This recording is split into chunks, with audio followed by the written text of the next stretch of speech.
Ang smart machine dito ay ginamit ng 7 araw na may total meters na 45 meters. Ito ang printer head.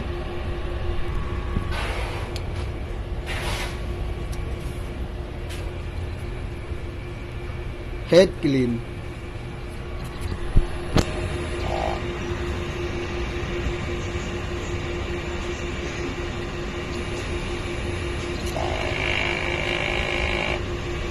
Punasan ng wiper pagkatapos mag-head clean. Nozzle check.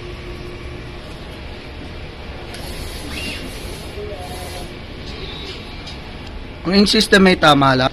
Ang waste tank ay nalinis kahapon. Ito naman ang aming AVR at nandito naman ang grout. Dito naman ang stock ng ink namin. Dito nakalagay ang use. Dito naman nakalagay ang unused. Sakto lang ang stock namin ng ink at ng mga Sabli paper roll. Nandito naman ang records ng mga nagamit. Ito ang para sa cyan. Ito ang para sa magenta. Yellow. Ito naman ang black. At ito naman ang Sabli paper roll. Ito naman ang aming daily output. Ito naman ang aming daily checklist.